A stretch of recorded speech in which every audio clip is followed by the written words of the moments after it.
ধানের মাঠে এখন সোনালি রং ছড়িয়েছে। কৃষকের মুখে হাসি, কারণ এবার ফলনও ভালো। কিন্তু সবচেয়ে বড় কাজটা এখনো বাকি, ধান মাড়াই। অনেকে ভাবেন মাড়াই মানে কষ্ট, বিদ্যুৎ, ডিজেল আর খরচ। কিন্তু আমি এখন মাড়াই করি একদম সহজে, আমার নিজের পা চালানো ধান মাড়াই মেশিনে। এই মেশিনটা আমার নিজের ব্যবহার করা, বিদ্যুৎ লাগে না, ডিজেল লাগে না, শুধু নিজের একটু পরিশ্রম আর সময় দিলেই কাজ শেষ। এই মেশিনে আমি আমার পুরো আবাদি জমির ধান একাই মাড়াই করি। একটা মেশিনে দিনে বেশ কিছু বস্তা ধান সহজেই মাড়াই করা যায়। মেশিনটি চালানো খুবই সহজ। এক পা দিয়ে হালকা চাপ দিলেই চাকা ঘুরে আর ধান একে একে আলাদা হয়ে আসে। মাড়াই একদম ঝামেলাহীন।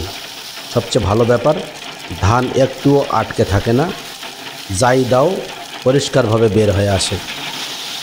এই মেশিনের সবচেয়ে বড় বিশেষত্ব, খড়টা একদম আস্ত থাকে, খড় ভাঙে না, কুচি হয় না। এই খড় আমি পরে জোবা কেটে গরুকে খাওয়াই, আর গরুরাও বেশ খুশি হয়ে খায়।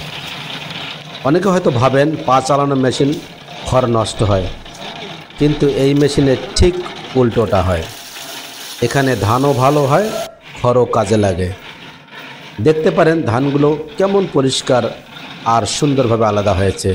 কোনো রং মেলান হয়নি, কোনো দানা ভাঙেনি। এই মেশিনে মাড়াই করলে ধান একদম বাজারে বিক্রির উপযোগী হয়। আরেকটা জিনিস বলি, এই মেশিনটা খুব হালকা, বহন করতে কোনো কষ্ট হয় না। এক জায়গা থেকে অন্য জায়গায় নেওয়া যায় দুজন মানুষেই সহজে। যাদের ছোট আবাদি জমি আছে তাদের জন্য এই মেশিনটা একদম পারফেক্ট। আমি আগে ডিজেল মেশিনে ধান মাড়াতাম, খরচ বেশি, শব্দ বেশি আর খড় কেটে কুচি কুচি হয়ে যেত। এখন এই পা চালানো মেশিনে কাজ করি, না শব্দ, না ধোয়া, না খরচ। এক কথায় পরিবেশ বান্ধব আর কৃষক বান্ধব। যত দেখি ততই মনে হয় এই ছোট মেশিনটাই আমার বড় সঙ্গী। কৃষক মানেই পরিশ্রম, কিন্তু পরিশ্রমেরও দরকার বুদ্ধি আর প্রযুক্তির সংমিশ্রণ। এই মেশিন আমাকে দিয়েছে সেই সুবিধা। আমার সময় বাঁচে, খরচ কমে আর ধান হয় একদম নিখুঁত। আপনারাও যদি ছোট আকারে ধান মাড়াই করতে চান, বিদ্যুৎ বা ডিজেল ছাড়া, তাহলে এই ধরনের মেশিন ব্যবহার করে দেখতে পারেন। বিশ্বাস করুন, একবার ব্যবহার করলে বুঝবেন পার্থক্যটা।